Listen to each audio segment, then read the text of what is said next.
Hello guys, welcome back to my channel শিল্প কথা। তো তোমরা আজকে দেখতেই পাচ্ছ যে আমি একটা বোতল আর্ট বানাচ্ছি, আর সেই বোতল আর্টের পিছনে ছোট্ট একটা গল্প আছে। তো আমার একটা বন্ধুর জন্মদিন ছিল, কিন্তু যেই দিনকে জন্মদিনটা ছিল ওই দিন ওদের মাধ্যমিকের রেজাল্টের কারণে ওই দিন সেলিব্রেশন করতে পারিনি, কিন্তু যেদিনকে সেলিব্রেট হয়েছিল সেদিনকে আমিই থাকতে পারিনি। তো সেই কারণে মনটা একটু খারাপই ছিল, কিন্তু তারপর ভাবলাম যদি নাই থাকতে পারি তো কী হয়েছে, কিছু একটা গিফট বানিয়ে দেওয়া যেতেই পারে। তাই বোতল আর্টটা বানানোর সিদ্ধান্ত নিলাম। তো বোতল আর্টটা বানাচ্ছি, আর হ্যাঁ, সবথেকে বড়ো কথা, যে থিমটা দিয়েছি বোতল আর্টে সেটার কিন্তু একটা আলাদা মানে আছে, তার একটা নাম আছে। সেই নামটা কিন্তু অবশ্যই কমেন্টে জানাবে তোমরা। আর এরকম বোতল আর্টের ভিডিও কি তোমরা দেখতে চাও? তারপর দেখো যে আমি একটা ছোট্ট সুন্দর একটা বাটারফ্লাই আটকেছি, যেটার কারণে বোতলটা আরও বেশি সুন্দর আর অ্যাস্থেটিক লাগছে। তো এরপর প্যাকিং করব।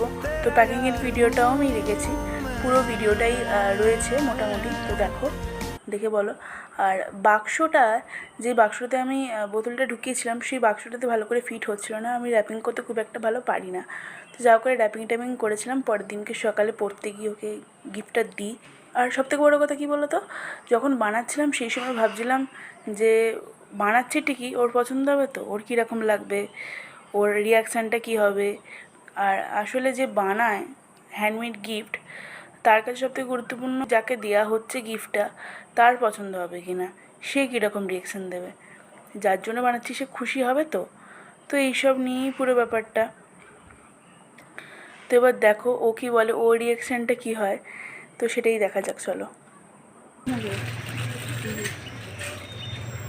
ও কি সুন্দর, এটা আমি বাড়িতে সাজিয়ে রাখবো। Thank you Shreya. ঘোড়া একটু, এই যে আমাকে শ্রেয়া গিফট করেছে, সুন্দর।